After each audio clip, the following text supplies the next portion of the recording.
Welcome, everyone, to another episode of The Lifting. I'm here with Ryan Ponenkarts again, and we are doing another episode on Helldivers this time again.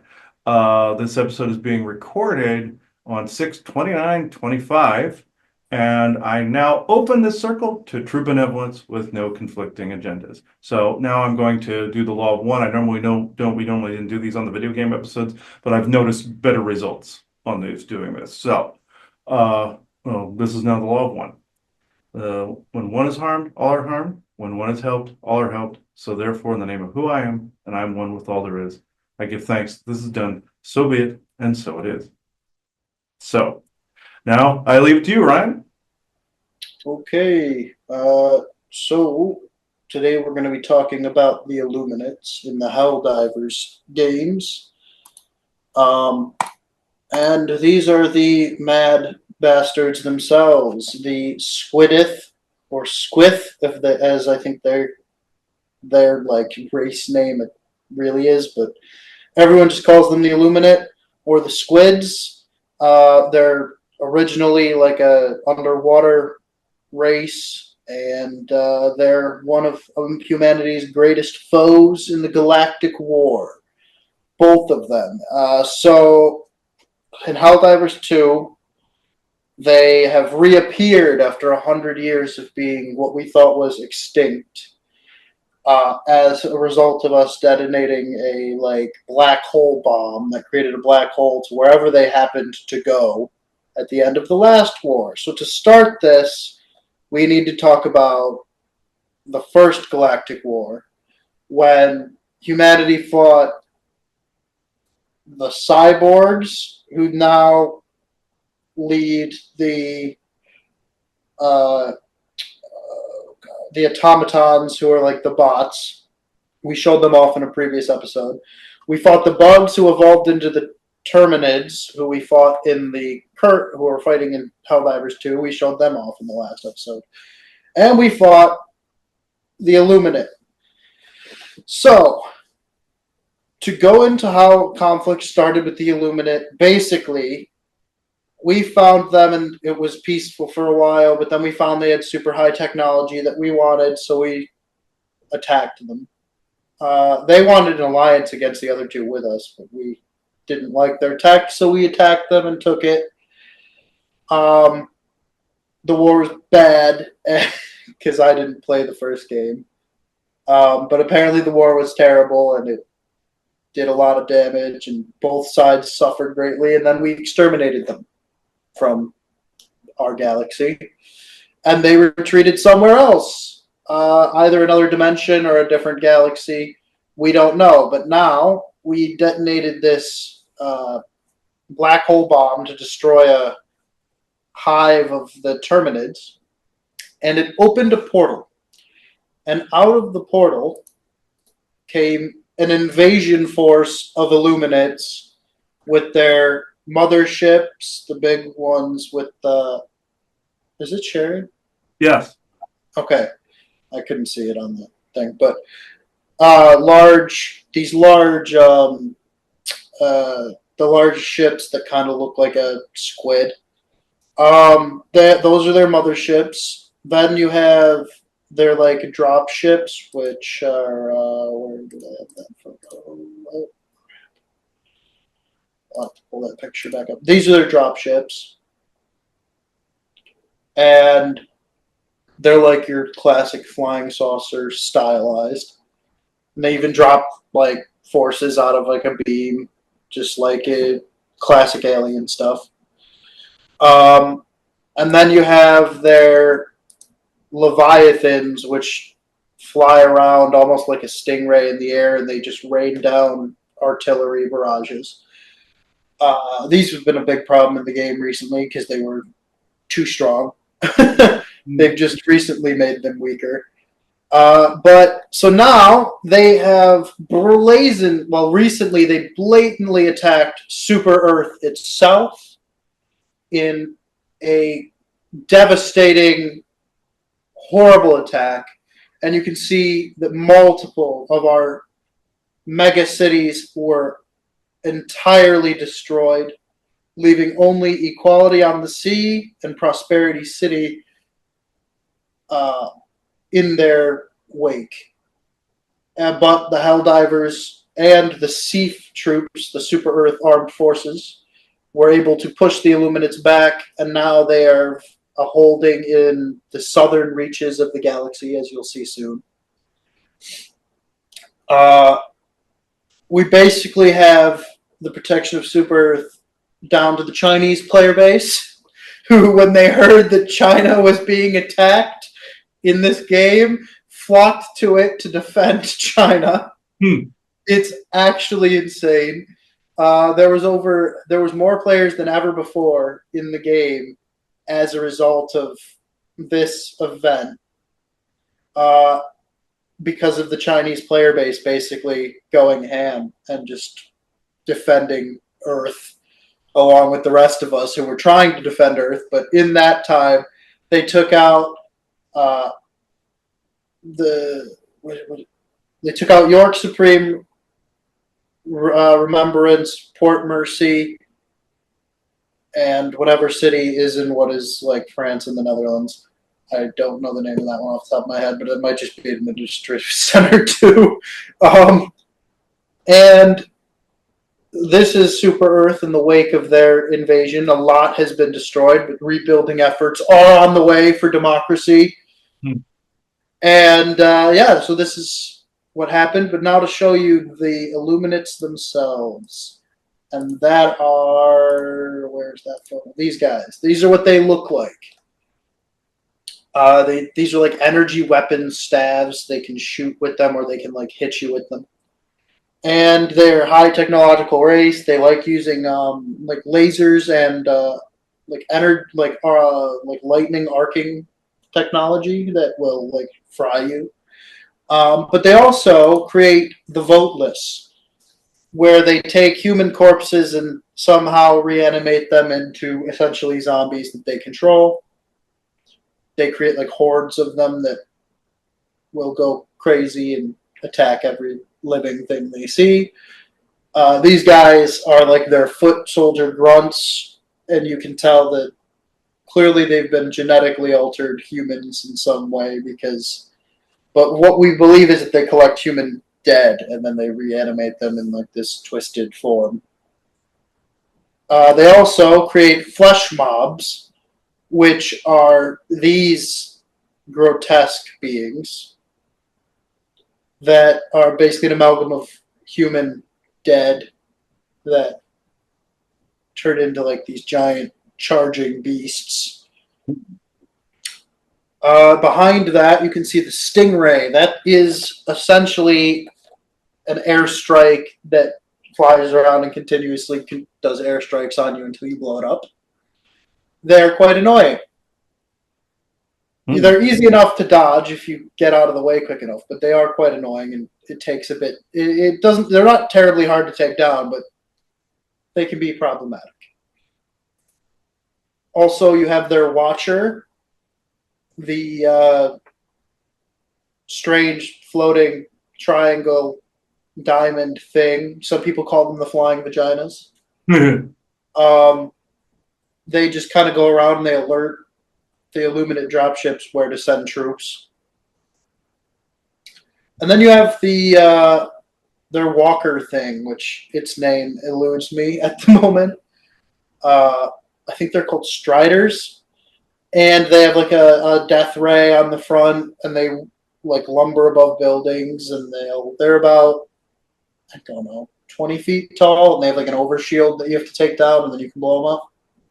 A lot like a droideka from Star Wars, if you know what I'm talking about. Very similar, it looks like. Yeah, very similar. And then that's a better view of the drop ship. And there's the Leviathan again. And so that's the Illuminate introduction. We'll go into more of them in-game because it's hard to talk about these guys. These guys are basically an enigma.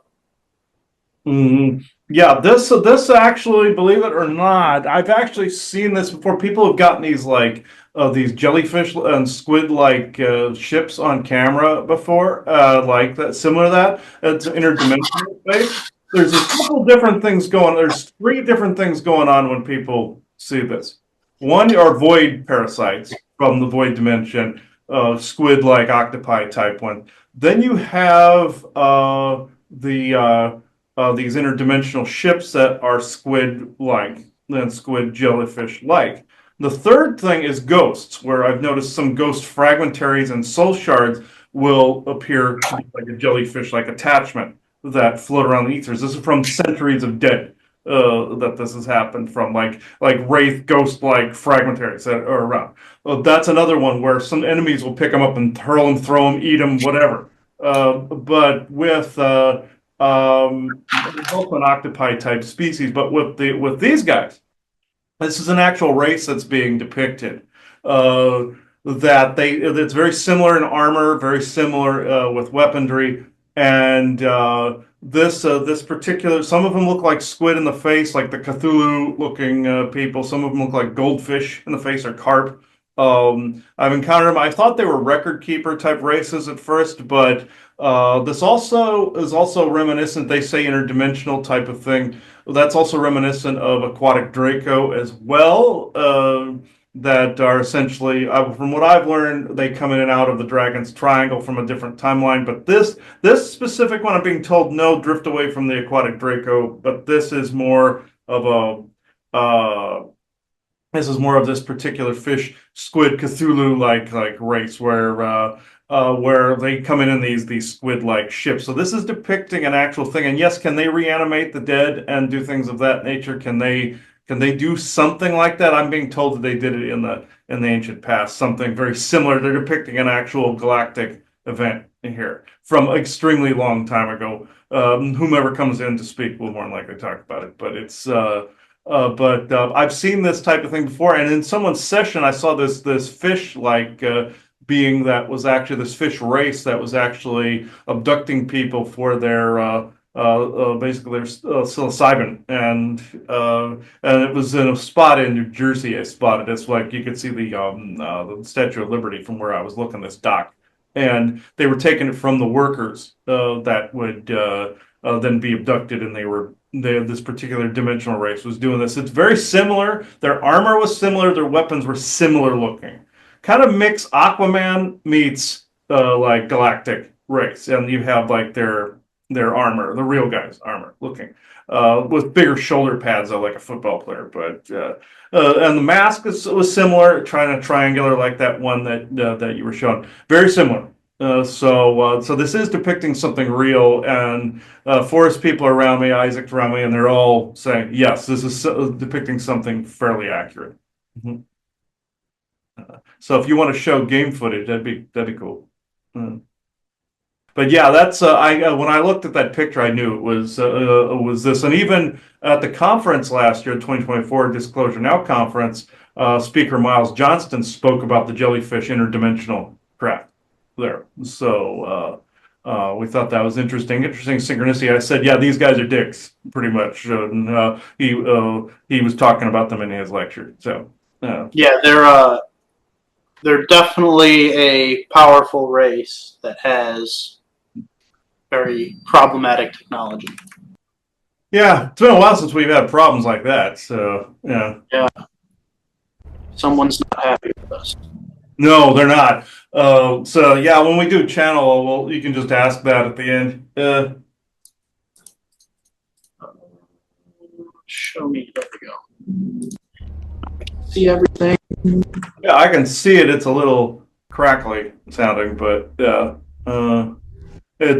The bit rate is fairly low though. It's choppy.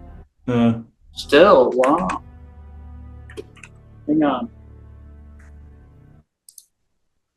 Yeah, it doesn't surprise me this is getting interfered with. I've done all I can to make it better. Okay. Yeah, if it's still tad choppy, it's probably not going to matter a whole lot. There we go. Now it's gone. There we go.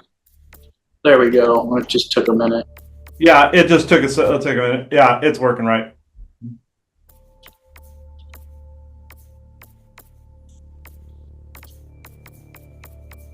I haven't had a chance to play this yet. I'm gonna have to get around to it. It's on PlayStation and PC. Yeah.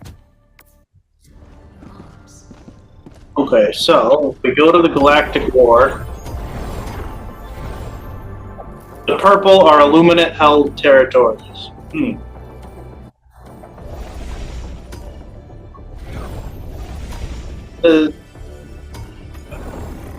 Not going hard. Okay. You have a strategic eye.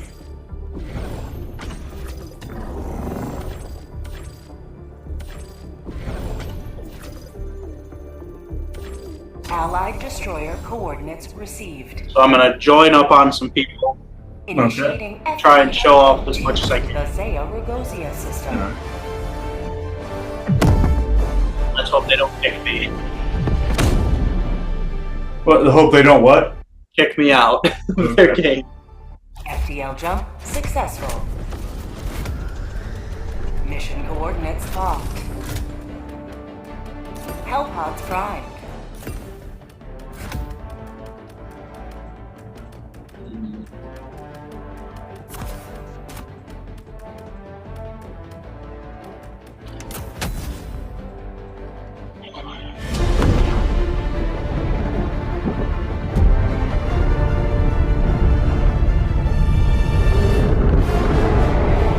Dropping in, everybody. Let's go for democracy. Requesting air support!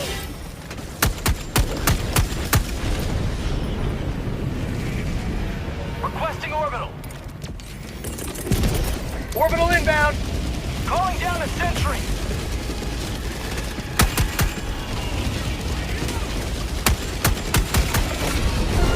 Oh, they're called harvesters. They're called hard. Oh, yeah, appropriate. Dropping a pin. South. 100 meters. New man. Requesting tag pack.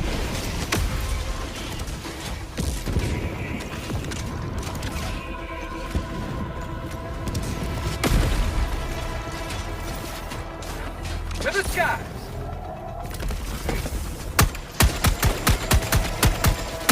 Something. One squid down.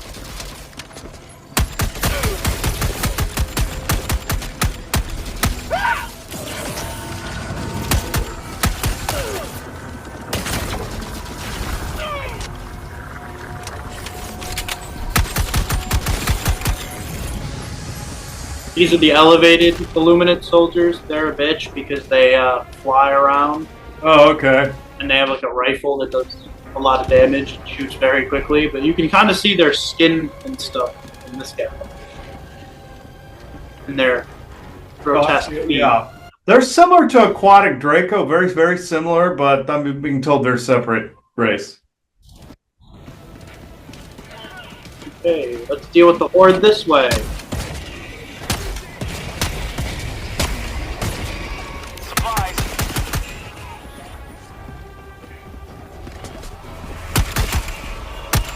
Mag's empty.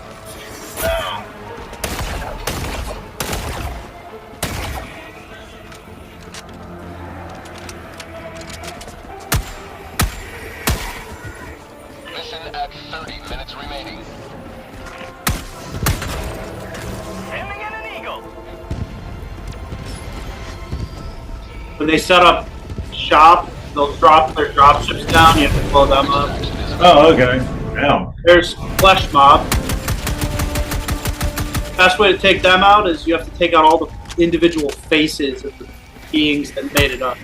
Oh, okay.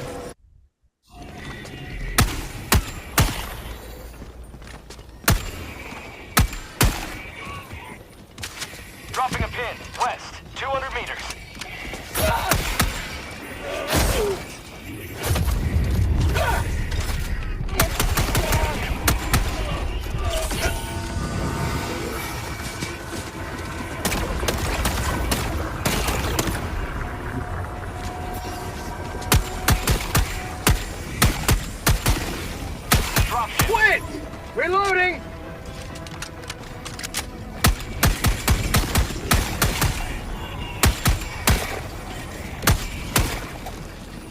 Yeah, their main strategy is swarm you with these guys and then call in more stuff while you're distracted. Oh, okay. Mag's empty! Activating jump pack. Get some! Get some!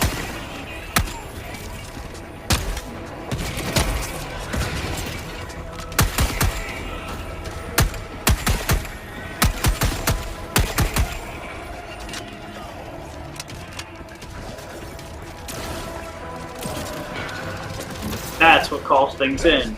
The flying vagina.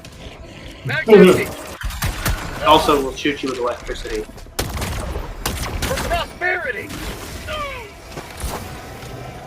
I just heard Isaac say, damn pussies in their shenanigans.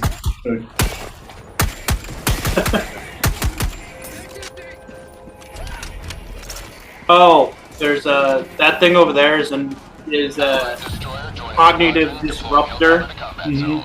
So it'll make it so the codes you have to punch in to get your stuff is are different than what they should. You can see they're changing rapidly. Yeah, yeah. Requesting air support. Calling down a sentry. Reinforcing. Split outpost spotted. Changing way rapidly. Calling down supplies.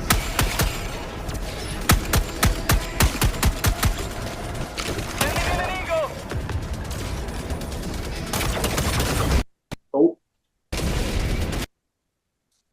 And my game crashed. Yeah. Oh, wow. That, yeah, that doesn't surprise me given the topic. But, yeah. Again, while we try to bring in some channel. Okay. Well, yeah, if you want to do the channel now, yeah, we can do that. All right, let's see here. And then I'll try to run the game in the background muted while I'm Okay. channeling, and then it'll just be like background footage. Like B-roll, yeah. Yeah. If I can get it to work again. Okay. Did you want to try loading it first before I do that, or? Oh no, you're welcome. So I'll do it on the side while you're going. Okay. Who is it that wants to talk? Is it the forest people or is it Isaac? Forest people. Oh, all right. We can do that. Okay. Who of the forest people group wishes to speak? Is this our usual or is this a new guy? New guy.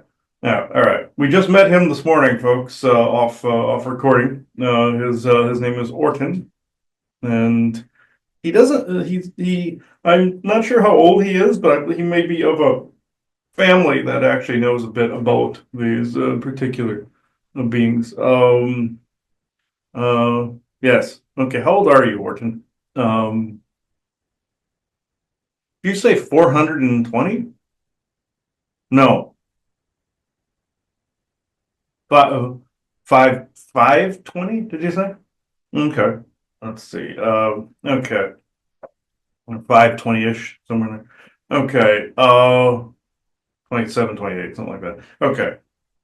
All right. So, benevolent, most people. Oh, and then you'll let it switch over to Isaac part of the way through. Okay. Yeah, we're good. Now let's see. If you want to come in through.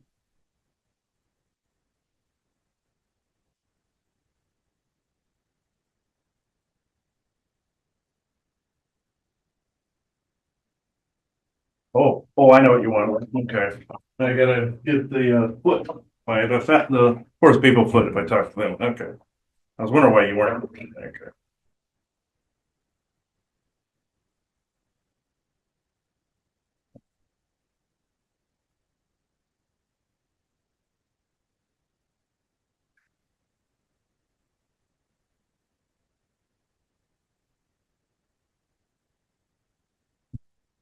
Interesting communication method. Yes. I have not done this before, this way. My name is Ortan, and I am from well, I will just keep my location secret since before recording it was asked With this, my cousin Banyan also is around as well.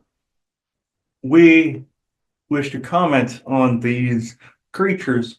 They are a dimensional species that can reanimate corpses, do all these things. That's based also on what you know of as the curse of Enlil, where he could curse the bones, the water in the bones, to trap a ghost on Midgard. This is similar zombie necromantic type of thing, like you mentioned in your necromancy episode. I've been watching longer than you have known me. So has Banyan to a certain extent. We also pass information around to other tribes as well. You've been in communication with our people for some time. With this, I will say, the way they are depicted, yes, is it similar to the aquatic Draco? Yes. Is it similar in some aspects to Mer? Sort of. In some of the armor and looking somewhat. Aquaman is closer to the other Myrmidon types, but with this, these guys are a dimensionally galactic species. They pop in and out of dimensions like one of the ones in your Star Trek Voyager, where they would pop in and out of a dimension, couldn't stay long. These guys can stay as long as they want, per the fact that they're wearing their armor. With their squid and jellyfish-like vessels, they live in a, how can I put this to where you can understand? In your Star Trek Voyager, they have a place called fluidic space, and they have the species known as 8472 in that, where the Borg are fighting them. Very similarly laid out. There is a fluidic space. These guys come from a dimension that it would look almost like plasma to the untrained eye, but it's water. It's a type of water that is greenish looking, very much like if somebody pissed in it too much. It looked like Mountain Dew, almost like a nuclear waste dump. You might as well judge it as that. But this is where these dimensional spaceships come from. They are a galactic faring race, but because they can open portals anywhere they wish in the galaxy. The territory they showed on your map that you showed is very, very similar to that of their actual territory. They are not. They are powerful, but they are not unstoppable. They are, excuse interference, give a second.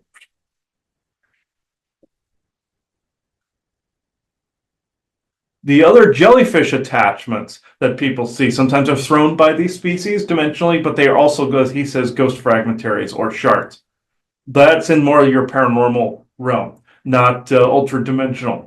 Even though they look very similarly, they can be reassembled to look like a jellyfish. And it was this particular galactic race that did the reassemblage. And so they are annoying. Let's just put it that way. Second. Excuse. Some interferences, excuse. If you wish to ask me questions, you can do so.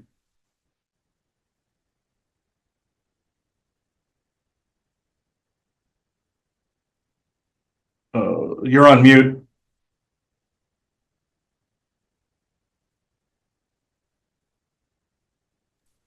What is their goal basically? Their goal is territory, resources, and basically planetary resources. Typical conquer, control, acquisition. They were originally they don't want to admit this, but they were created as a foot soldier, very similar to your regular Draco. They are you would say an Anunnaki acquisition, but they were an Orion acquisition before this, creating a basic acquisition, meaning they acquired the genetics in different places. But they became their own dimensional race. They look nothing like the original acquisition was. But they followed the original programming, acquire resources that they could not get from their original masters. So this was actually a lot longer ago than what you have been told. This is in the millions of years. This is not hundreds of thousands. You can say Orions acquired them later. This is to be more accurate. It is more like more of an Anunnaki type of situation, whereas it would be more like you would say Odin and his children did some acquiring here as well. They came long before, and they did do some genetic resequencing themselves. And then Poseidon and them, which would be Enki. Then you have Enlil, which would be Zeus, and Anu, which is Odin. But with this was in a time long ago, and they used them as foot soldiers. Now the purpose behind them is now since they become their own race, they wish to acquire all the things they didn't have before. Kind of like if someone was poor and they grew up wanting to acquire what they did not possess before. This would be the case in this instance. They're on complete overdrive, and essentially you can judge them as pirates. They have been declared their own race, and they have their own spatial and dimensional territories. But to say they were created is more of a partial truth. There has been a fish race in the fluidic space for a long time. It's just that their DNA was taken to make a different rendition of them that then rejoined the originals, just to be more accurate. Again, their purpose is just acquiring. That's essentially it. So they want resources and wealth, essentially. Yes, resources upon resources. That's why you labeled them with the harvester label, very much like harvester nanites and Orion resources, like black goo would be. Essentially, black goo would acquire resources. These guys are also programmed to acquire resources. It's the same goal, more modus operandi, essentially. Who are their galactic friends? Their galactic friends, the Draco team up with them periodically. What's left of the Draconian Empire, anyway. It's just a smattering of tribes that you see wearing armor from a long time ago. Mind you, that there's lack of resources, but they team up with. There's a few species you have not heard of yet that are out in Galactic Federation territory. They team up with pirates every now and again. They're known as good foot soldiers. They're good, like how Vikings in the past were hired on as bodyguards and such. And also good soldiers. This is the same thing. Your Lancaneers are good foot soldiers and caravan guards too. These guys essentially can fit the bill. But the thing of it is, though, they're more hired on as just those that would Hulk smash. Let's just put it that way, because of their desire to actually keep what they acquire. If you sent them on a task to acquire something for someone else, they wouldn't give it back, or they wouldn't give it to whom hired them. So if somebody requires something broken, they hired them just to break it, and they can keep some of the stuff or the stuff as payment. So and then acquire those particular resources. So if somebody just has an enemy, they want their stuff smashed up, those are the people you hire. Okay, so yeah, they're just like a wreck the place mercenary group. Yeah, yes, wreck the place mercenary group, and since they're interdimensional in fluidic space, they're hard to get to. Not a lot of the known species out there can travel between fluidic and normal space, like in your Star Trek Voyager. Like Voyager and Starfleet vessels could not get into fluidic space. The others from there, the species SCC-8472, had to come into this dimension in order to even talk to anyone. So the Borg couldn't even fly completely into fluidic space. So that's essentially the dichotomy you're up against. And what do they call themselves, or what are they known as? I know you had a name in the game, but the name they call themselves, you wouldn't really be able to pronounce it, but they do have nicknames out there. So one that is the closest to your language and not any galactic language would be how can I pronounce this? It is in one of your earthly languages, Ajum, meaning meaning chaos. That's essentially one of our words in the Anakam tongue or forest person tongue. Anhalam would be calm, Hashim, chaos. So this essentially we nicknamed them Hashim. because they just bring chaos. Yes, they bring chaos. So we nicknamed them that, and the nickname stuck. That is a good name for a group that is dedicated only to collecting resources and fighting for whoever is willing to pay them. Mm-hmm. Yes, and they essentially whatever they leave behind, like say if it's a planet, if they don't want to acquire that, if they can't use it for some reason, the person that hired them will use it as a territory. That's also been known to happen too. Okay, and are they able to be placated as to like not work in nefarious ways, or are they more like do groups have to like pay them off to stay away?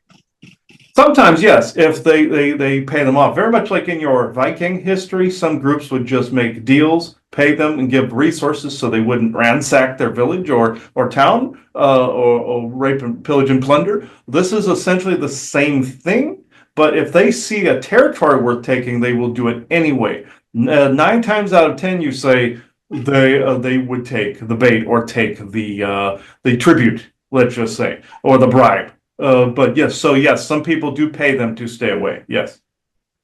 Okay, and so they're just general dickheads, basically. Yes, pretty much. He had this correct when he addressed Miles Johnston at one point. He said, yes, these guys are dickheads. Even though he didn't know completely about it, he knew the energy, he knew the vibe, and he knew there were fish races that were pirate-like, but he didn't know the details. He knew from soul history that these guys were dickheads. So yes, Ajum are chaotic dickheads, yes. So what basically we're getting at is, even though in the game they're like a major enemy force, if it was a real scenario, these guys would be sent in before something far worse showed up. Oh yes, most definitely, and they could definitely be used as foot soldiers if somebody hired them on. I will give them this. They are pretty efficient, chaotic warriors. With that said, yes, they would send them in first before anything else because they rip and tear and blow up and shred. So if you're going to send a wave of anything in a war first, it would definitely be them. And they don't do the whole reanimate the dead thing anymore. No, the resources just simply aren't there, even though there are dead people. It is you would say a royal pain in the ass to actually pull it off. Yes, magic can do, yes, technology can do, but it was much more efficient a long time ago. And also the black goo was also used to reanimate zombies as well. But in this day and age, your black goo is just trying to acquire resources that are on Earth at the moment, and there is not much of it left. It's actually pretty much gone by almost the wayside, which is very, very fortunate for Earth. You don't want a flood-like situation like in your Halo, trying to reacquire and change things. That's the Orion Codex. You really do not want people transforming into Orion copies and facsimiles all over the place. You do not wish this. So, with that said, yes, the reanimating of the dead. He saw in a vision sequence a planet that was infected with an Orion virus that would have been the goo, and turn nanotech and turn the population into zombies, like what people write about, like your Walking Dead. They're getting it from the past, you see. And did these guys come in with the Orions from wherever they originated? Yes and no. They were, like I said, around, but the Orions acquired them as a resource when they invaded. So yes, then they coupled with them after that, yes. Have they ever had issues with the Orions and fought them? Yes, they have attempted to acquire their resources as well because they did not wish to be chained. And they've attempted to go after Asgardian resources as well in the past, and that failed miserably. But yes, they have actually gone toe to toe, you would say, with Orion forces in different times in history when they appeared. So yeah, it was attempted, but then this is when the Orions acquired them because they attempted to come after them.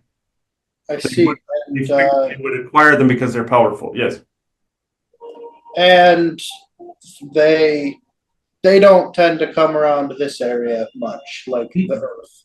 No, when people get them on camera, yes, deal with those fluidic jellyfish-like ships. That's these guys. Sometimes they'll make it look like a weird condensed cloud, even though other ships take the forms of clouds, like Draco, and others doing their gassing and all this other stuff, and others that are hiding in lenticular clouds, all this other stuff. But very specific ones, people caught these jellyfish interdimensional craft. That's them, but they can't really acquire too much here. Earth is too not necessarily just guarded over, but it's extremely dimensionally based. It's extremely rich in ET resources and other races, and they have been bound into the galactic treaties, so they cannot do anything to Earth resources, no matter how much they want to acquire it. This is actually a good thing that is protecting you. See.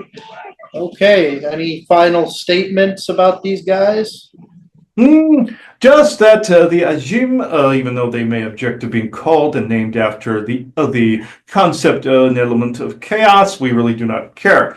They are one of the races that people will encounter when things open up, and when things open up, they still will not steal resources from Earth because Earth is, like I said, heavily guarded and protected over. This once it becomes Galactic Federation. I don't want to say territory, but once there's better contracts with the Galactic Federation, the planets and the worlds of the Galactic Federation will then protect Earth better in that respect. Just know these guys are out in the black and also in fluidic space. This is just something to be warned over. This is this is all we know.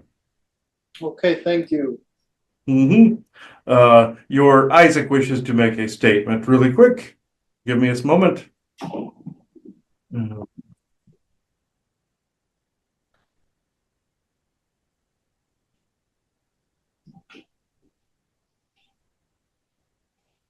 Yes, indeed. Everything he said was correct in the most wordy path possible, but what he did not mention is the fact that they have also already plundered some resources here, but then have been fought back by other sources, including Odin. This is what I know. They didn't mention that also they are trying to acquire aquatic Draco resources. They're one of the only races that can contend with the smash grab and Hulk smash mentality of the aquatic Draco that are very similar in mentality to them. They might as well be called Ajim as well, but might as well label one race. At least this race doesn't eat you. But they have been stopped from doing that, except in places where they would be most useful going after the aquatic Draco. So they are involved in that conflict as well. Loosely right now, but if push comes to shove, then they will be allowed to do so. Unfortunately, if this kind of clash happened, you would be seeing a few of those squid-like vessels more so than you have seen. Even though they're interdimensional and can hide, Earth is a dimensional chaos point, whereas you have bits of the Bifrost, Nexus Point, magnetic fields, dimensional fields, energetic fields, and it would be something of that magnitude would be seen by some, but it would be seen essentially by your Sea of Japan and also your Dragon's Triangle. They can use the Bermuda Triangle as well to go through as well, but it would be seen. But this is something that has been considered as more of a fighting point in that particular conflict, especially by the forest people and your military. But they also don't want them around on Earth trying to acquire things because it would turn into a bit of a quandary. But it has been open to consideration and on the table. So this is really all I wanted to say. So essentially, if things get bad enough, we'll hire them, but then we'll have to fight them too. Yes. Yes, this is the only quandary and problem involved in this because they are quick to turn and think of themselves only. At that particular, when they see a resource, they grab it. Shiny things, they go for it, kind of thing. Kind of like the whole ADHD squirrel mentality. That's essentially how they are. Ooh, shiny, ooh, shiny. Kleptomaniacs galore. What resources in particular do they want? The resources they want anything that could upgrade their power base. Nuclear being at the top of the list, even though that's highly illegal in the Galactic Federation, they do not give a shit. So the nuclear being at the top of the list, and even radioactive residuals like your Chernobyl, they'd clean it up, but then we don't want them to acquire certain things. Even nuclear waste they couldn't actually use. The scourge and poop of the nuclear technology, or also scourge would be nuclear technology as well. Since it's dimensional, they can use it. Atomic weaponry being at the top of the list. Also, other galactic races, ancient technologies like your stone tech, they figured they can figure it out very quickly. They're very resourceful in that area. Whatever they acquire, if they don't know how to use it, they learn quickly. So this is something we do not wish for them to acquire because they would gain very much like in your Star Trek Discovery. They didn't want the Breen. Breen are very similar, by the way, in Star Trek, Next Generation, Discovery, Deep Space Nine, any of them, Voyager, any of them. They didn't want them to get the progenitor technology, which was essentially like old ones, some Anunnaki influences, etc. They do not want.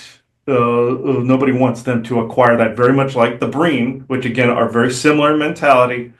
They do not want them to get the progenitor technology because they would just rape and pillage and plunder across the galaxy. The similar mentality, and a similar set of situations they showed at the end of your Star Trek Discovery, that of what these people would do if they acquired such resources, like progenitor level tech. And they're part of the Galactic Federation, or they're like loosely aligned to it?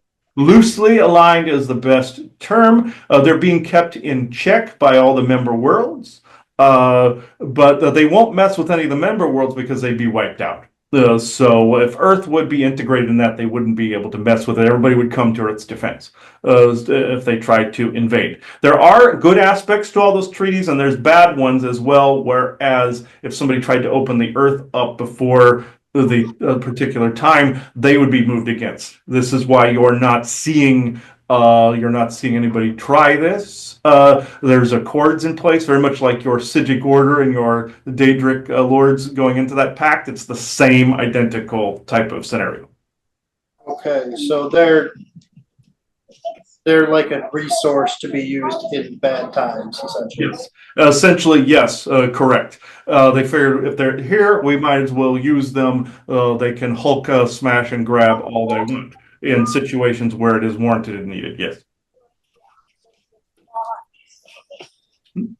Do you have further questions? Yeah, that's all I've got. Sorry, I just got like trampled by a bunch of these guys. Yes, and rightfully so as well, there, Mr. Potfridge. So, in this out of context moment that I will leave a mystery to the public, I bid you adieu. Goodbye. Okay.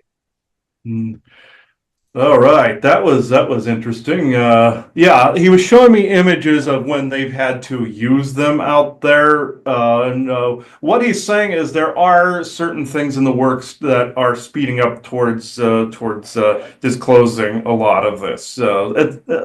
Timelines have shifted to the point where it's possible to let some things out of the bag, but let's see if you can give me at least one thing here. Yeah, I know the 100 years disclosure narrative. We're going to be talking about that at the conference this year.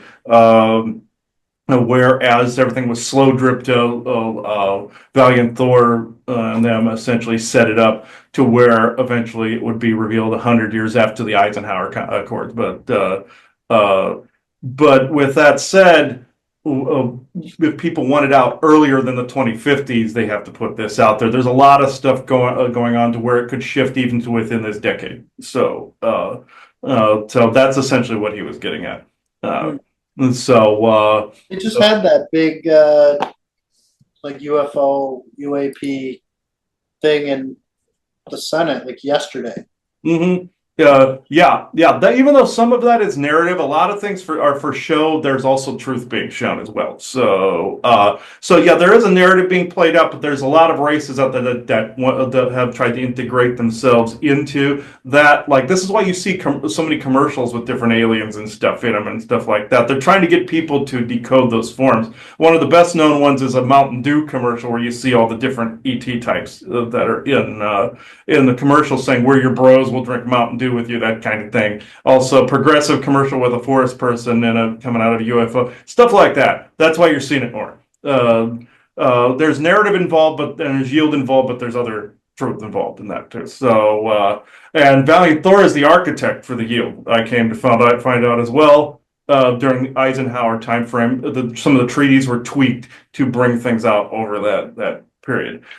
Some truth, some BS. So that's been incorporated in there. In a nutshell, What's he up to at the moment? essentially, from what I hear, he's back on the East Coast area. He's in the private sector, though. He's integrating into business, amalgamating different businesses into a more global concern, like taking some of the smaller, like say computer businesses and stuff, taking some code there and integrating it in, like if it's something from galactic origins or something, like integrating it in that way. Some computer companies, some banking companies, some trying to amalgamate that over to a galactic standard, things of that nature. So he's in a mix between political world and private sector. So from what I hear. At the moment, anyway, he could have shifted since last I was told, but yeah, that's the current one I know of where he's at right now. And Indrid Cold's in the mix as well, trying to represent Lanulus as well, but in that whole mix. From what I understand, Indrid Cold and Valiant Thor are more like company men for the Galactic Federation. They do, like Valiant Thor says he does things his way. He just means he's retooling certain rules out there to be able to apply better here. Like there's these treaties called bracket and branch treaties that have been created. You branch them off of a current GF rule, and you can have more leeway, more flexibility down here if you branch it off and have a certain task that you're performing within a boundary or bracket. And so that's why you're starting to see more ETs and more people are becoming visible to people because they're confining inside of one of these particular bracket or branch trees, or fragmentaries, from what I understand. That's why you're starting to see more and more out there. Some of it's military, most of it's military, but I mean on the ground, like people are running into galactics more and more on ground level. We have recently, we've even run into Lane and Vesa recently and Vesa's brother Vosk. So yeah, briefly, but I won't go completely into it. They were just spotted. So they were spotted close by.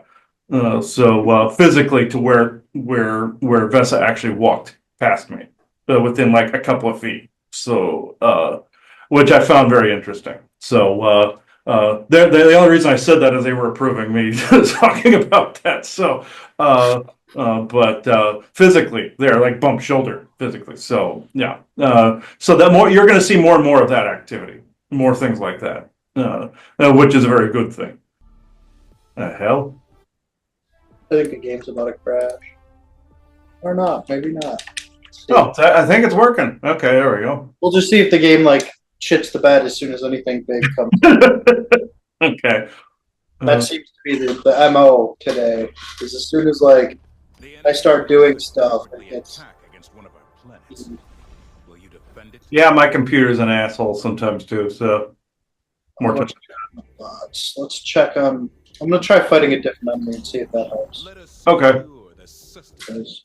I mean, to be fair, I showed off pretty much the whole slew of the Illuminates, except for their big ship that comes and is just annoying.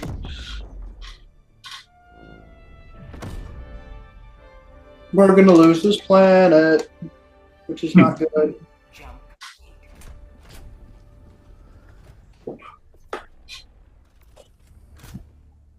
Hellpods prime.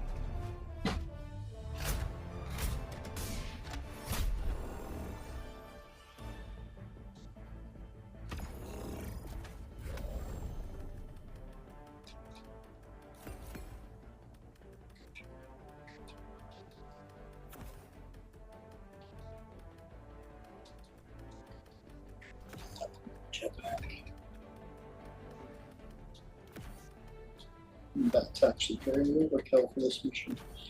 Hellpod launch initiated. Well, yeah, this is. Ooh, yeah, It's working at least, yeah. it's stuttering a lot though. It's stuttering, but yeah.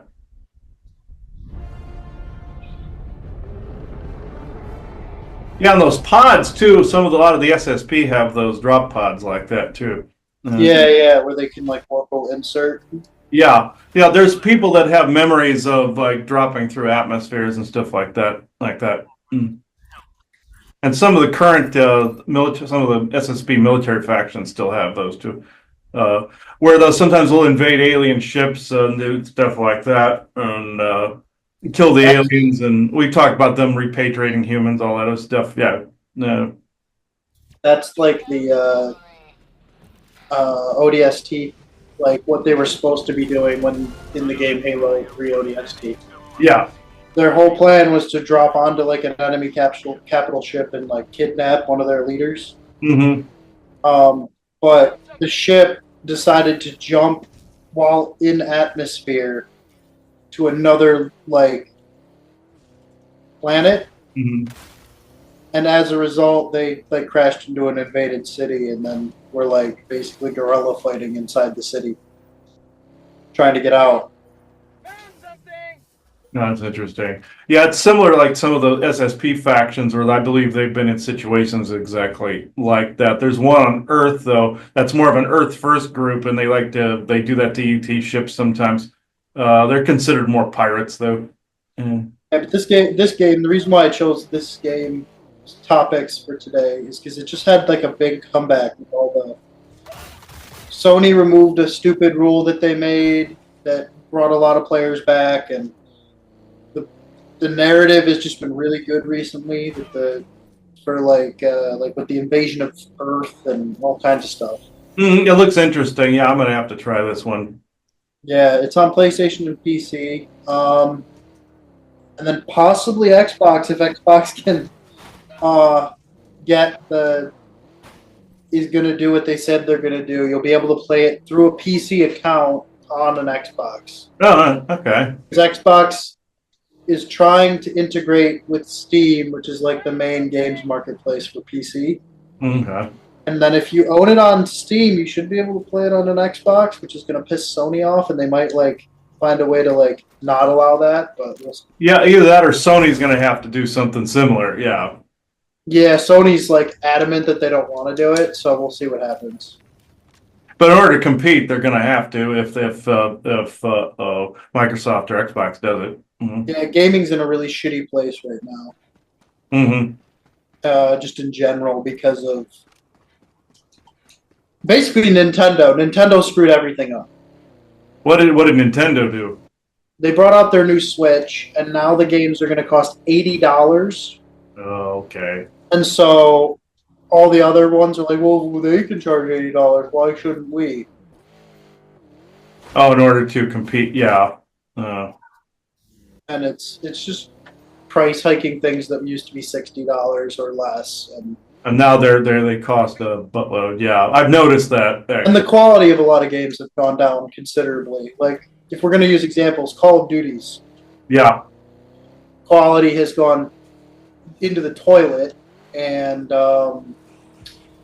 it also has just like recently they had like a whole big thing for they announced the new one that's coming in the fall. And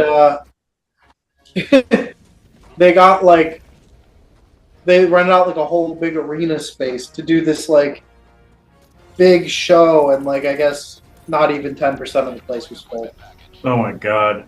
And that used to be like the main video game. Oh, Call of Duty. I used to, but I haven't been really a big Call of Dutyer. But I was more Halo. But Yeah, you know, but it used to be like one of like the industry big games, you know. And now it's like in a depressing state where it's never going to be as good as it was because no. they keep replacing real people making the games with AI shit, and Yeah, the more that happens, more it's going to downgrade. Yeah. I mean it's already downgraded really terribly. So that's just one aspect of the industry, and then really the only people making interesting games are smaller companies and people like Bethesda, and even Bethesda's like not making quality like they used to. Yeah, I'm looking forward to like Elder Scrolls 6 when that comes. Well, Oblivion Remastered came out, and it's beautiful. And Oh yes, Oblivion Remastered. It's gorgeous. Yeah. yes, we'll do a thing about Oblivion Remastered. We already talked about Oblivion lore-wise, but we'll show it off in like its modern iteration here. Yeah, they've done a beautiful job on it. Yeah. Yeah, I hope that. Yeah, I want to see Elder Scrolls 6. Skyrim, I wish they would fix most of the bugs with, but they go back and. Skyrim's well, the bugs in Skyrim are just the bugs in all Bethesda games because their engine is their engine. Mm-hmm. If you can find a bug in Skyrim, you can probably replicate that bug in any of the Bethesda games because it's the same like. That's true enough. That's or true. framework. Yeah, so if any of you companies are hearing this, yeah, fix your shit. Honestly, I find the Bethesda bugs to be fun until they crash everything. Yeah, I know. I re-downloaded Skyrim when they had it free up for a little bit on PlayStation.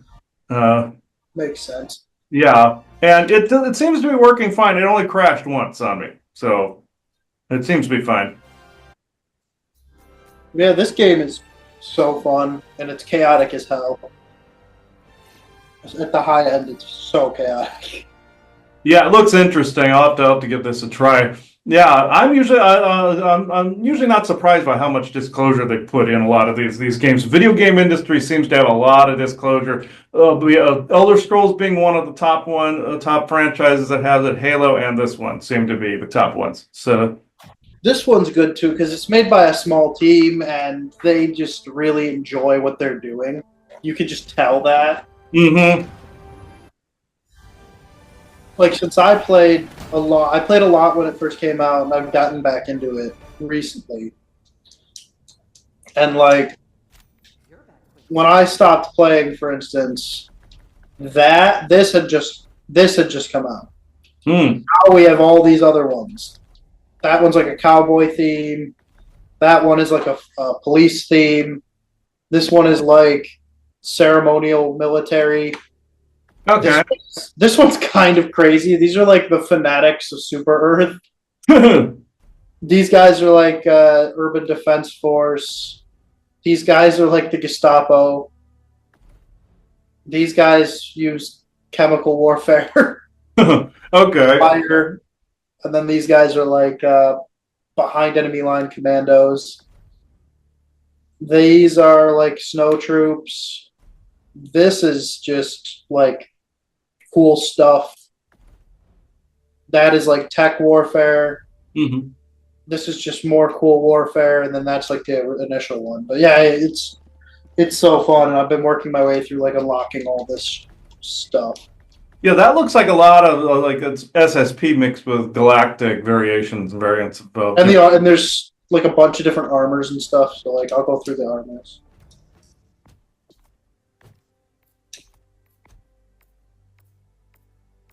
And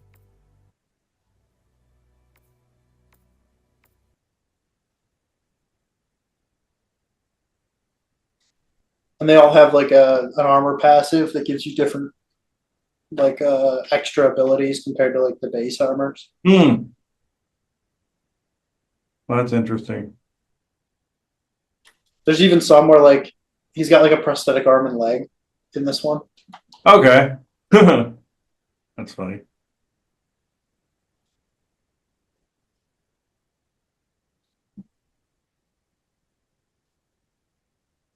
This one blows up when you die. Oh, this guy. Oh, that armor. Mm-hmm. Oh, okay. Like you blow your corpse blows up when you die. So like anything around you gets killed. Okay. And then the helmets don't have passes really. I know in the SSP they had some armors that did that where you blew up when you died. You know, and then Galactically they had it too. Mm. Like there's all kinds of cool helmets. Ooh, I like the way that looks. Hmm. That's interesting. Some are very Stormtrooper-esque too. Yeah, this one's based on Judge Dredd. Yeah, look, I figured it was Judge Dredd. Also, like, there's a bit of Mandalorian in there too. A bit.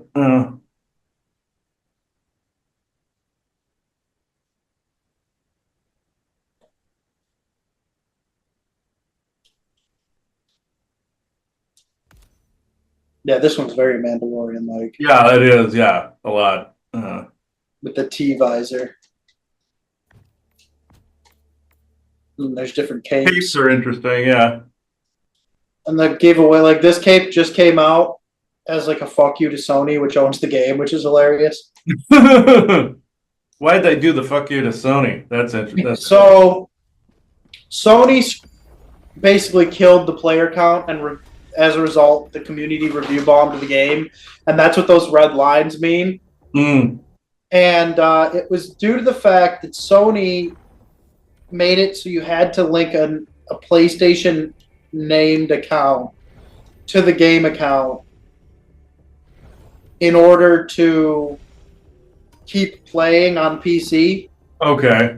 And PC players don't like having corporations dictating what they have to do. Okay, that makes sense. And as a result, they review bomb the game, and those red lines on that cape are like to signify the review bombing. And the fact they made it a cape logo on it. That's funny. Yeah. And even the and it was a big. That's why this game fell off for a while, was because Sony fucked around and found out. Oh, good. They deserved that, every bit of that. And now they just removed that like necessity. So now everyone who used to play the game can play the game again. Because there was like 180 countries that were then blocked from doing it because they don't have PlayStation. Oh, okay. Yeah, that's a dick move. That so. And they realized it was a dick move, but now it's forever. A year later, though, it took a year for them to remove that. Oh God! And as a result, they as a we won kind of thing. The developers made that cape and gave it to everybody who has the game. That's good. Now it's forever, like in gaming history, through the cape. Yeah. So monument to it. That's pretty funny. Well, good for people for speaking out against that. Yeah, it was a big deal last year. It's behind us now. Yeah, but yeah, I heard the game industry is going to be the first to really change things. Messages that are brought through from that to even disclosure more. It's going to be one of the first areas, even long before paranormal, long before any of it. I heard the game industry is going to be the one to bring about a lot of this first. I don't deny that. I mean, gamers are. It'll give people reference in like a experience type way. Oh yeah, an experience type way. Like basically what some of the ETs doing and some of the Garthan groups would do was the way they teach their young their kids or the teenagers. They would put up a holographic type of scenario where they would teach people through experience. So this is the closest thing we have to that. It's kind of like also that's where you got the idea of like Jumanji from, where they were in this holographic environment and they had to experience the whole game sequence. Also like a holodeck on Star Trek. It's very similar to that. The Jumanji movies loosely touched on the technology type because they could disguise it as like an older console type thing. They were hinting at a game being even from board game to gaming console. They were basically showing you, hey, this is where this is being taught through, is what the message was in that. So that's essentially somebody who's saying gaming would be the first in that area. Yeah. What's going on in Agartha? I have not heard about them in a long time. Oh, the what? Down in Agartha, like what are they even doing down there? I found out some of what we were finding out was ancient history, versus now. It's now there's some spots that aren't even occupied anymore. There's ancient like from the times of the Great Seeding and also times of post-Atlantis, things of that nature. But it's basically segmented groups right now that people are running into, like just pockets of descendant lineages from those times. Essentially what we're running into. Kind of like with like Wakanda in the Marvel Cinematic Universe, where they're advanced culture that had more resources, kind of thing. But it's like hidden behind a hologram wall. That's essentially what some of the Agarthan sects are. It's more there's a lot more dimensionally based than there are Agarthan sects. But they're still, and some of them are dimensional too. So it's more broken up than we were originally told. And military, some of them are occupying formerly occupied Agarthan spots. From what we were informed about. Forest people updated us at one point on the Agarthan tribes. It's not really a cohesive network.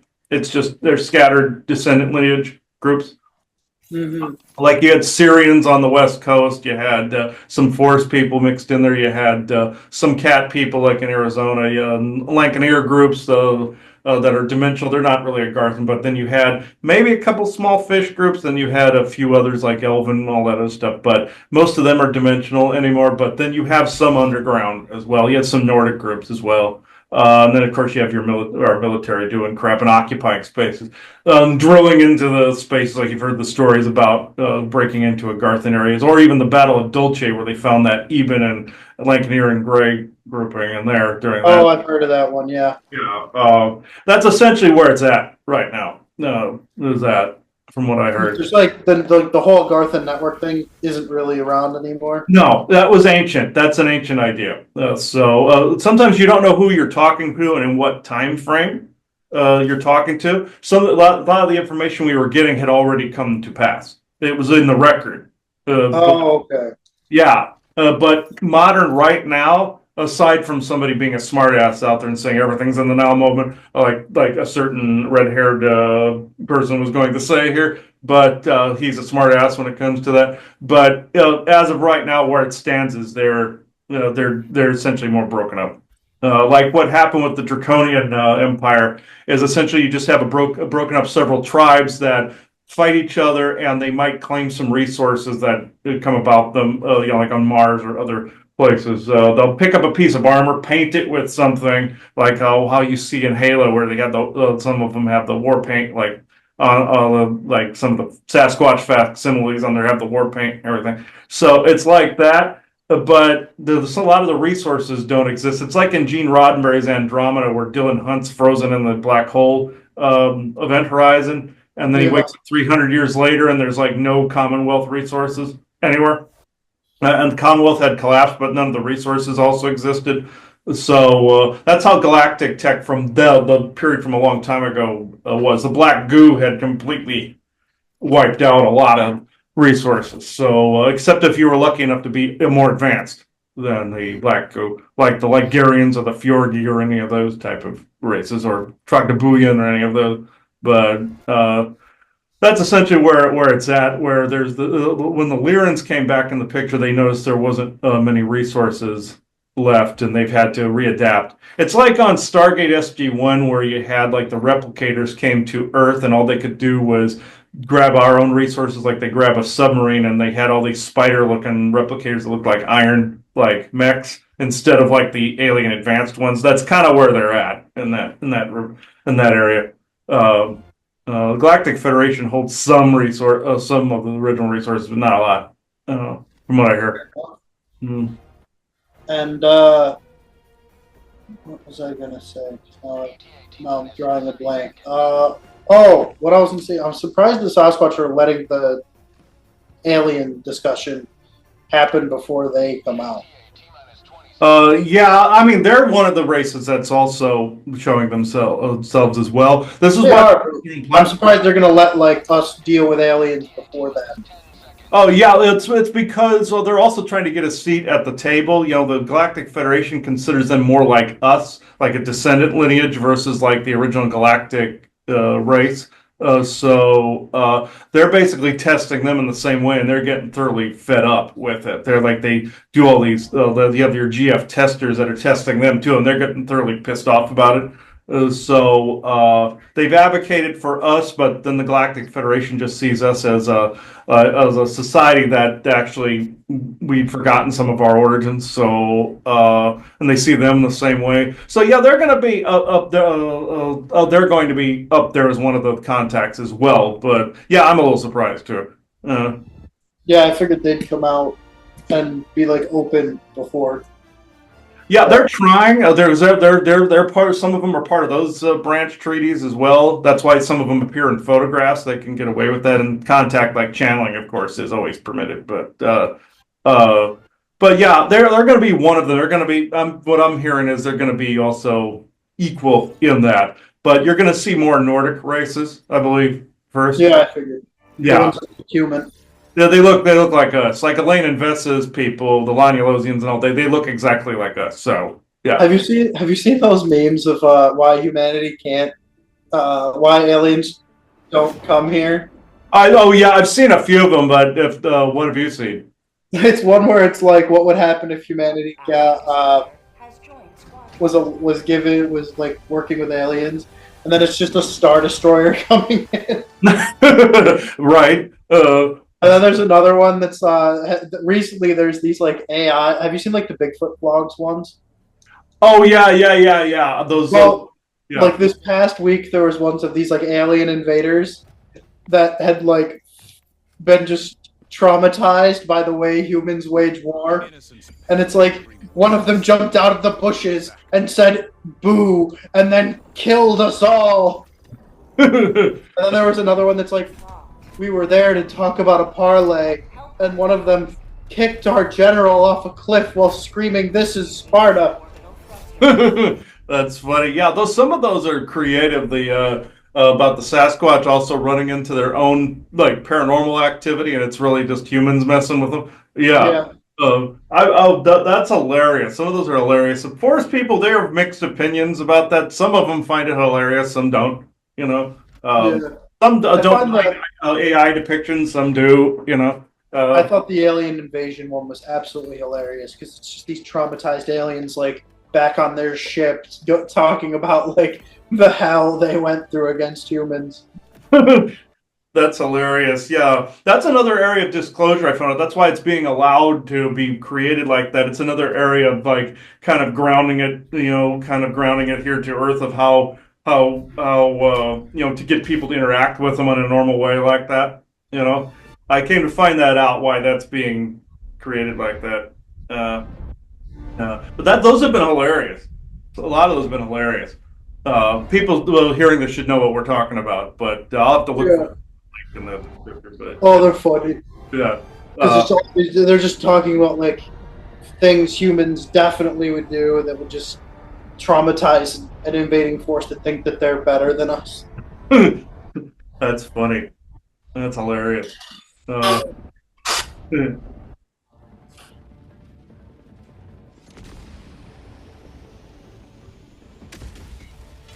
I was trying to take out the windmill. Where am I? Oh, I'm at the objective. Okay.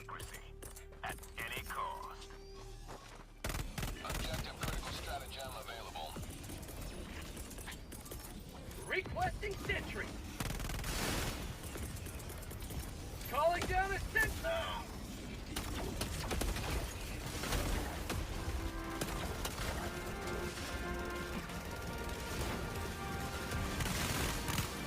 New man.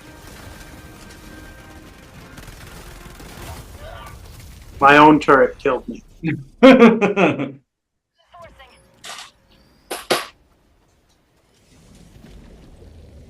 Whatever. Why'd they throw it that way, idiots?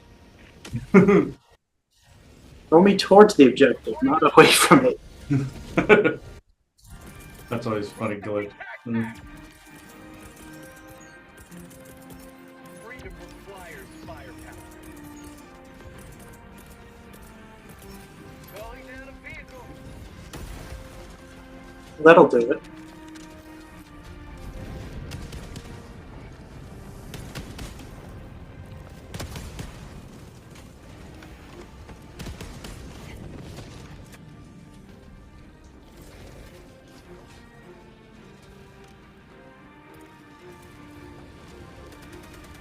It's the Super Earth National Anthem playing in the background. Oh my god, that's such a chilling like the lyrics, if you listen to it, are so chilling. They're all like, for our regime and stuff.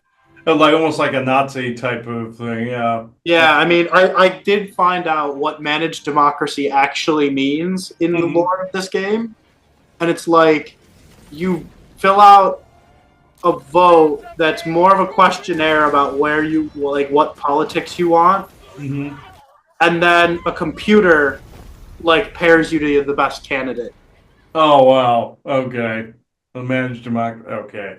Oh, yeah. I'm being told that's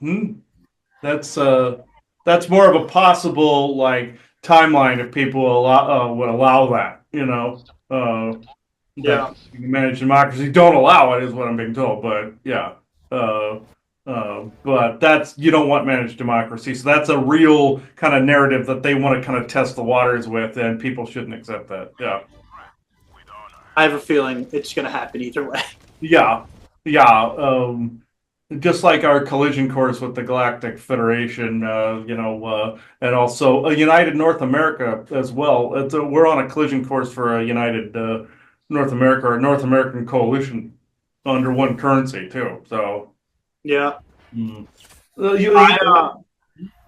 We also a cool lore thing that happened in here is when Super Earth got attacked by the Illuminates I guess it was about a month ago now. Mm-hmm.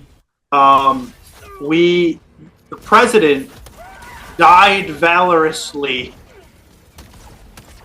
defending the planet. And basically what happened is it said an election happened, and then it was like the new president has been elected. Nobody knows who he is. Not a person. No one knows who it is. That's funny. Yeah, with the North American coalition thing, people can either have it be more like a unity or like an NWO New World Order. You don't want the latter. But yeah, with something like that, he's a new president been elected. You can't see who it is. That's kind of like basically trying to phase out the actual president rule. Yeah, from what I hear, is going to end up happening, phasing out the president rule. Well, it might have to the way that Trump's been doing things the last couple months. Yeah. He's acting like a fucking tool. Well, they all are essentially. Well, I know, but he's just running around going crazy. There's some things that have been good that came out of it, but then there's some not. I have issues with people basically just like being deported without due process. Well, there were some that were criminals, though. No, that's fine, but like, well, I guess, and then like the thing that just happened pissed me off, where it was like, technically, you're not an American. American citizens aren't American citizens anymore. Yeah, that one I had a hard time with. Yeah, no. And I'm like, then what are American citizens? Yeah, that one I had a hard time with. And then did they like refuse to acknowledge what they are? Mm-hmm. So anyone is an immigrant, I guess now. Yeah, technically that's true if you're not Native American. Truth be told, but it is true. But it's also like, well, we can deport anyone now that doesn't like what we say, and it's like, well, yeah, that's bullshit. That part's bullshit. Yeah, so yeah, people are afraid that of course, the other way you had extreme chaos, woke side, and then now people are afraid of police state too. So it's like, yeah, it's too far in each direction. Yeah, it needs to be in the center somewhere. It can't be too far on one side. And right now, it's like too extremely opposite opinions fighting each other nonstop. Yeah, that's somebody trying to promote Civil War type of conditions, priming the pilot light for that, or kindling. Yeah. Yeah. I was told it would go from one end to the other and then kind of fall in the center after a while. Well, hopefully. Yeah. Now, what a Mr. House system does a Mr. House type system work for business? Yeah, okay, but that'd be kind of like the old Trump idea for business, but it's kind of along the lines of a Mr. House system. Yeah. Well, they just suffered their first major setback, which I find hilarious. Trump's like big beautiful bill. There's enough Republican like nays to basically draw Vance in, and if they get one more Republican to flip, then it won't pass even with Vance. Okay, I don't even know what's all in the big beautiful bill. Actually, to tell you the truth, it's a lot of bullshit that kind of tries to strip power from other branches and force, and basically give him extra constitutional authority. Okay. Requesting sentry. And there's stuff about like money and spending in there as well. Okay.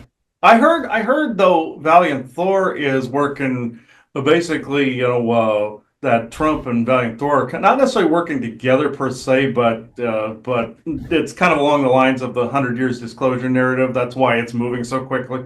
Fair enough. I don't like hate that aspect of it. I just hate the social stuff that's true enough. Yeah, that's true enough.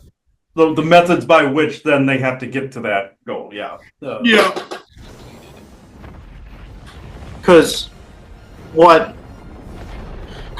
generally, in what I'm hearing, what is being done seems to be in opposition of the way that the Galactics want the world to be. Yeah. There's some things that's being used to bring about a particular goal in this in one aspect, and then eventually it'll flip over to the other. But from what I'm understanding it anyway. Yeah, it's just everything's messed up right now, basically. Yeah. Now, do I look forward to prices going down? Shit, yes. I'm just glad that I live in a state where I'll be getting a check later in the year because of what is it? Inflation reimbursement. Oh, really? I had not heard about that actually. Yeah, New York is doing it. Interesting. You paid New York State taxes last year. Apparently, we're getting like $550 in November. Oh, that's interesting. I like how they pose like wrestlers. Oh. Yeah, that's just the one I have. There's a bunch of different poses. That's like WWE where they pose. Here, I can show you.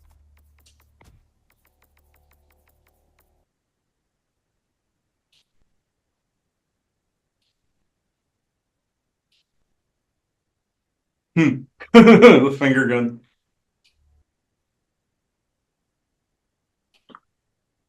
There's one that's just him squatting. The hell? Would have made more sense if they just done the squat, like that quick, but yeah.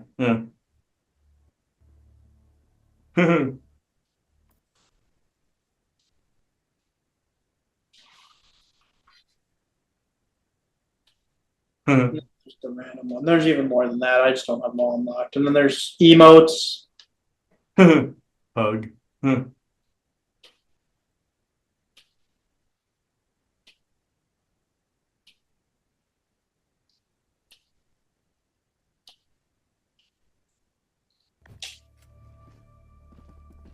gonna traumatize this level 4. The enemy has launched a coward. Put him in a mission he's not ready for. Operation Coordinates locked. I need to switch my gun. I could do that from the pod though.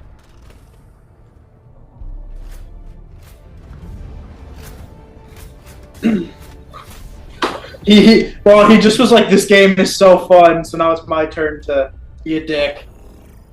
Okay. Not to make him leave, but just to be like, hey, it can also be hell. That's funny. Have you been kicked off any of them for doing shit? One of the things I got kicked off of a game for yesterday, but I'm hosting this game, so that makes it easier. Oh, okay. Is once you get on the like extraction shuttle, Mm-hmm. it doesn't matter if I kill you, but I killed some people that were already on it just to be a dick. Oh. And I got kicked for it. Oh, that's funny.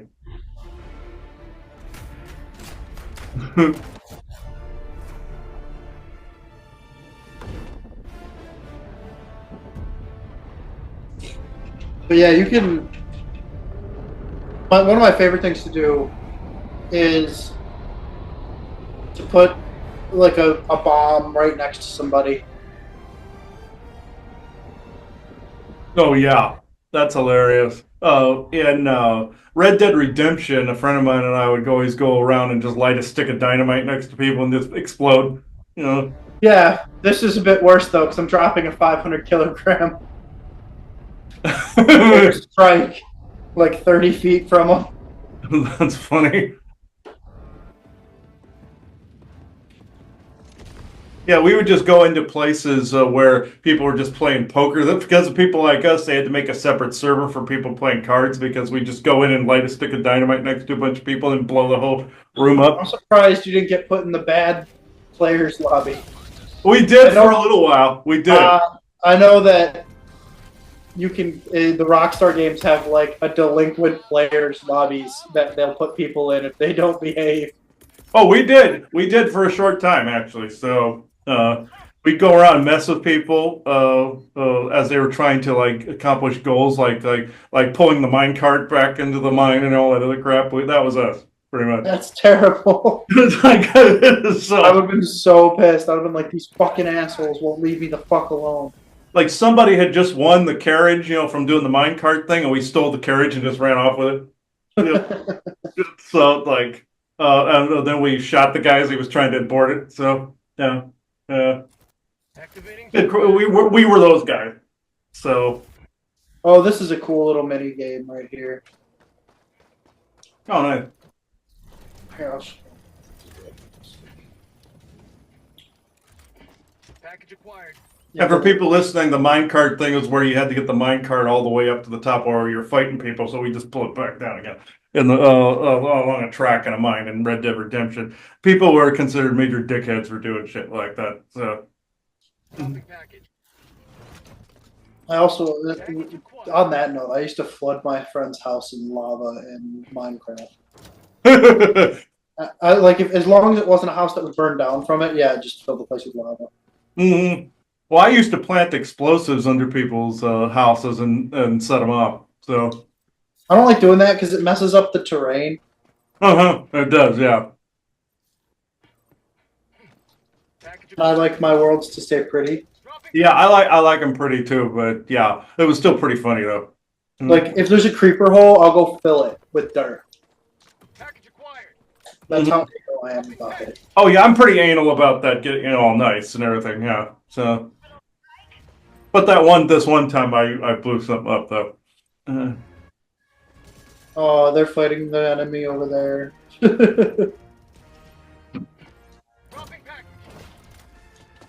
And I'm loading an artillery cannon. I got the terminal. Freedom forever.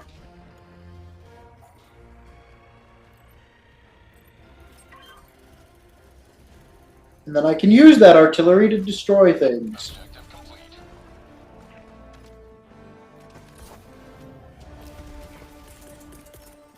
Sending in an eagle. Coming in hot. I'll take it out in one shot. Mm-hmm.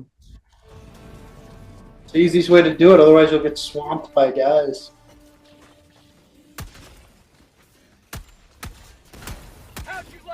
Uh-oh. Uh-oh. To the sky. Not good. That thing turning's never good. It wants me. Fire in the hole. I missed. There we go. It's gone.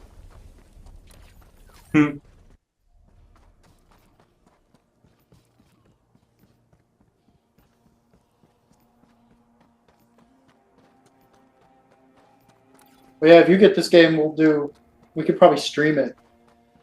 Oh, that'd be pretty cool. Yeah. Yeah, I'll have to get it. I'll have to get a copy of this.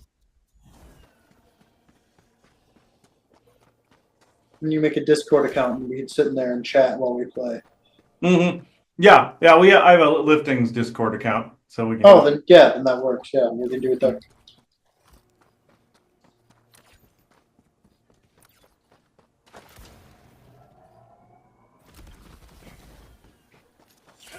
So when's so what are you bringing? What are you doing at the conference? Well, the thing is, we by the time anybody sees this, it'll be probably done. But yeah, we're doing vending talks. We're doing two talks, one on the 100 Years Disclosure narrative, and one on the. We're going to be part of a panel about some ancient artifacts, things of that nature, about different aliens linked to ancient history, things of that nature. We were invited on another panel. So, and we're doing the opening ceremony as well, using the law of one to open the whole event up and everything. So, Nice. yeah. So that it's going to be pretty cool, actually. You know, they're like not. I think it's like an hour from Tampa. There is a St. Where you're going to be is right next to Tampa. Like an hour from there, there's a Sasquatch like center. I've heard of that. Yeah. I tried going when I was in Miami a couple months ago, but it was shut. Oh, yeah. I heard about the whole Sasquatch. Like was like a museum or something like that. Yeah. Yeah, it's in the Everglades.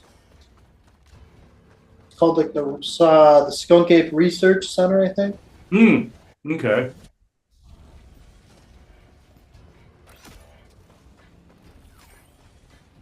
Found something. Reinforcing.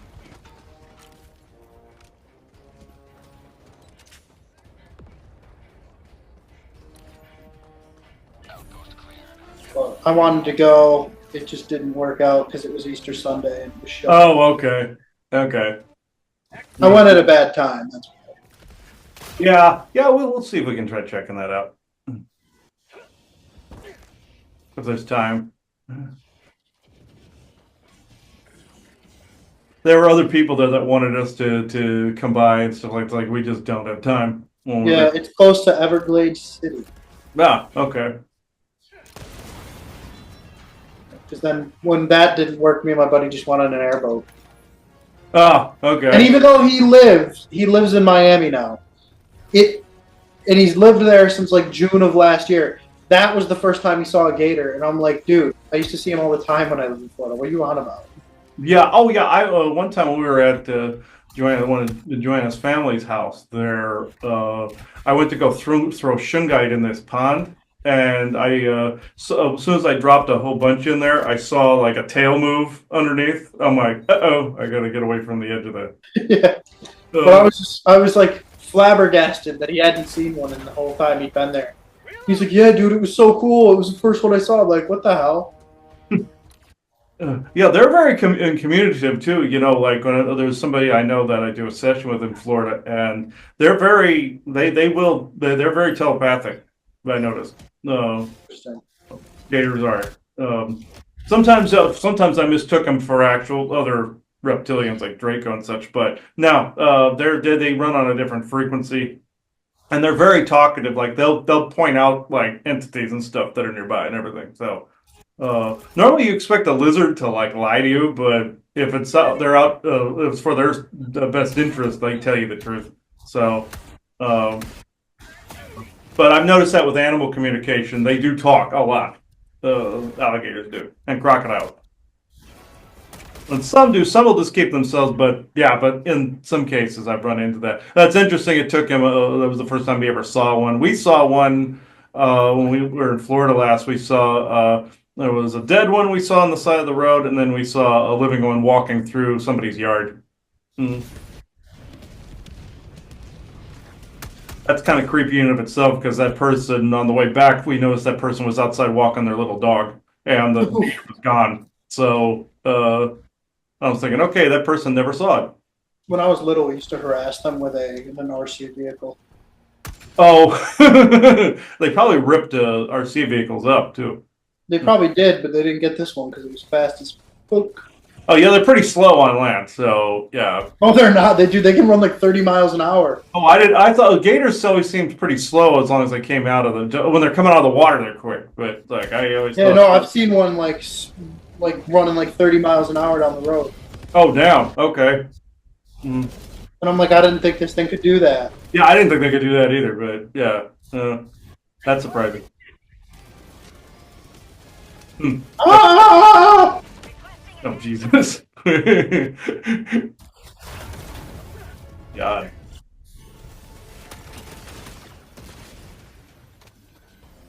Okay, take care of that.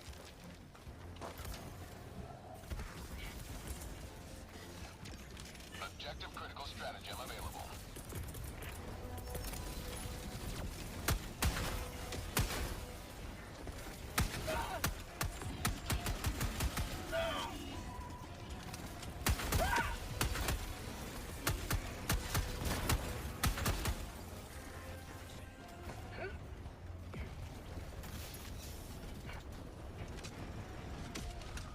Engaging terminal.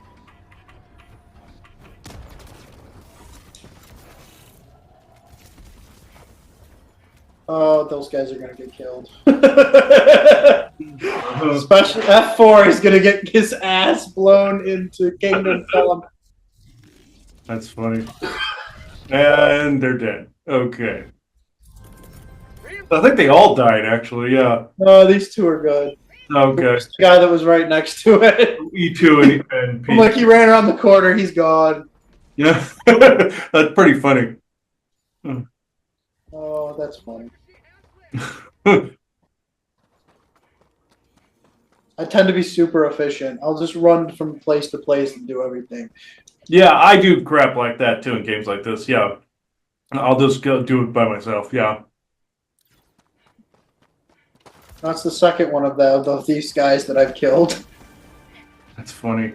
The guy's probably pissed. Hmm. All I have to do is kill E2 and I'll have killed all of them. I just gotta find a way to do it where I can, like, not be held accountable. Yeah, like if you're just performing the mission and they just happen to get in the way. Or I could just do this right now. I could just tap him.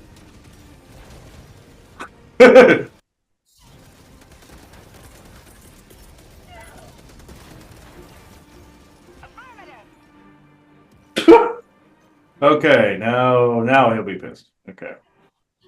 He's not gonna die from that. That's hilarious. Sending in an eagle. To the sky. He'll die from that though.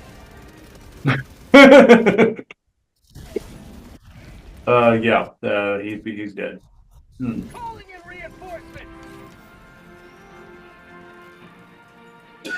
I got them all. That's hilarious. Joining the You drop a nuke on some people. Yeah, they tend to die, you know. Oh, he's gonna be like, "Why'd you kill me?" He's typing. I can see it. Yeah, No, never mind. He's trying to call something in. Here, I'll give somebody a jetpack. That'll be.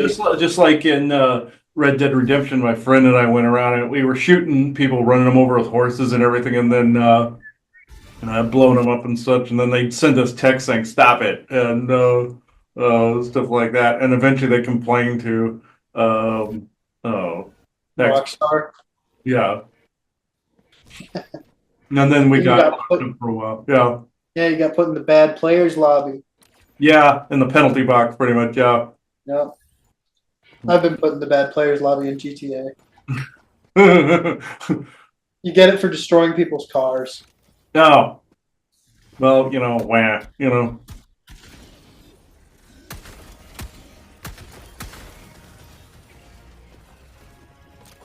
Throwing grenade!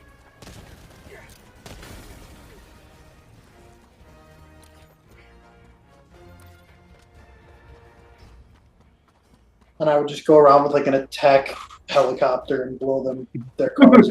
I was working with some people on it was GTA 3 at the time, and they were all in a helicopter, and I was piloting it. We were just flying around. I just jumped out, let them fall to their death. Ooh, I could. I jumped out into a swimming pool that was on top of a skyscraper, and seeing them just going crashing to their death.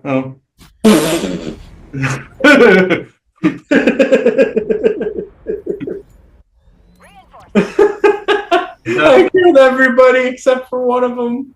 But that's funny. Oh, I'm surprised you haven't gotten any texts yet, but yeah. Oh, some guy just said lol. He's like, what the? He's like, lol. Oh, shit. Give me my fucking shit back. Here we go. Oh, this game. That's funny. I'm gonna have to get this now because I'll be screwing around with this for a while. Oh, this game is so stupid. Calling It's in so fun. extraction. Freedom requires firepower. I don't know if you heard it earlier. Hmm. There's times when like you're in combat, and your character kind of just freaks out. He's like, "Liberty, save me!" No, I didn't hear that. That's funny though. I think I have the gameplay muted so we can hear the chat. Like we can talk and they can hear it. Requesting sentry. Calling down a sentry. ETA T-minus 1 minute, 30 seconds. Administering freedom.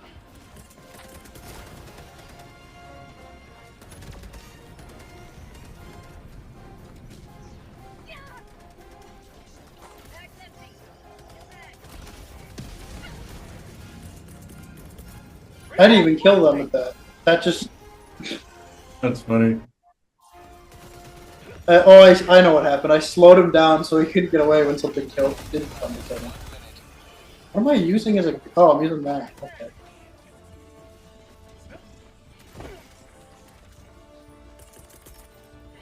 Sending in an eagle. Unleashing democracy. Out of ammo.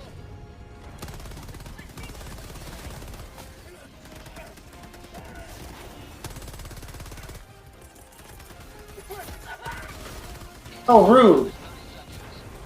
Hmm.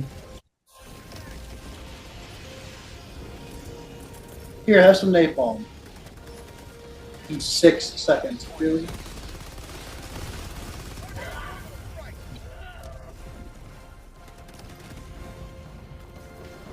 ETA T-minus 10 seconds.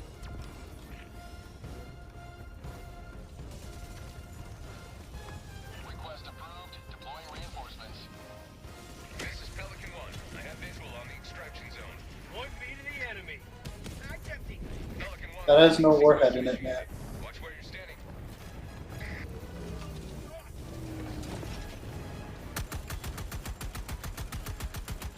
Nothing in the chamber. That guy knocked me over. That's weird. Pelican 1 preparing to depart. Shuttle launch in 20 seconds. Extraction complete. Pelican 1 beginning ascent.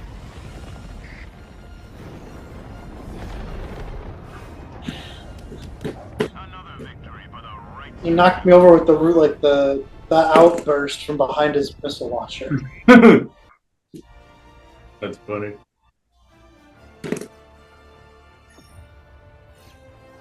What do you have on the rest of the day? We're probably just gonna go eat here, and then that's pretty much it. No, so yeah, we didn't really have a whole lot planned. So yeah, Yesterday what did we do yesterday? Yeah, we went to Outer Banks yesterday. Uh, We were on the beach for a few hours and then left. Yeah. Nice. Yeah. Yeah. Well, we're probably at the point where we could end this episode at least. Yeah, yeah. Uh, Let's see the victory pose and then let's get out. yeah, the victory pose. Yeah. That'll be a great ending point. So Mhm. mission accomplished.